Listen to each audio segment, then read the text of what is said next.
So I love it when I'm reading through the Bible and there's a verse or a story or a parable that I read multiple times that it just never made sense to me. And then all of a sudden the Holy Spirit comes in and it just clicks like that. So that's what happened when I was reading Matthew 25:14-30 the other day. And let me just give a quick synopsis of what that is.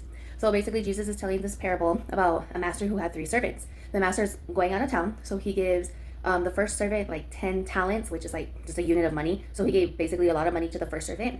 And then to the second servant, he gave 2 talents, again, a lot of money. And then to the third servant, he gave 1 talent, which is, again, a lot of money. So the master gives him the money, he leaves, and while he's gone, the first servant takes what he was given and doubles it. And then the second servant takes what he was given and doubles it. And then the third servant, instead of doubling it, he just takes it and just hides it away.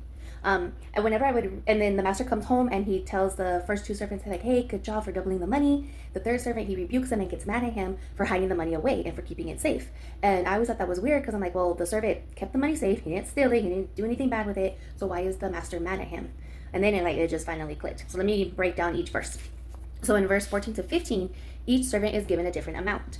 And they're given a different amount, and that what that represents in our lives is that God gives us different gifts, gives us different talents, callings. He gives us testimonies. Not only that, but we also have our time and our possessions that God has given us. In verses 16-17, the 2 servants, they worked and they doubled the amount that they were given. So what those servants did is they took what God blessed them with and they used those gifts and their time to glorify God. And then in verse 18, this is where the other servant hides the money.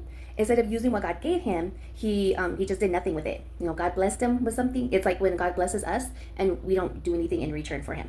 And then that reminds me of Matthew 5:14-16, that basically we can't hide what God gives us. If God gives us something, we need to glorify him. And then going back to the parable, verse 19-23, when the master comes back and he sees that the 2 servants, that they doubled their money, he tells them the same thing. Well done, good and faithful servant. You have been faithful with a few things. I will put you in charge of many things. And that's telling us that we are all called to be good stewards. Whatever God gives us, our gifts, our calling, our time, our possessions, we are to steward it well. And if we steward it and we in a way that will honor and glorify God, then God will bless us even more. And then verses 24-27, the other man, the master rebukes him and just tells him, like, hey, like, you're just being lazy. Like, I gave you something and you were lazy with it.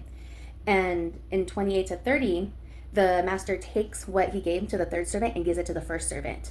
So that's telling us that God can give us something. God can give us a blessing. He can bless us with possessions. He can bless us with gifts and with callings. But if we don't steward it correctly, if we don't use what God gives us to glorify him and to preach to others about him, and even just to help others using our gifts, then God will take it away from us. So we need to honor the things that God gives us.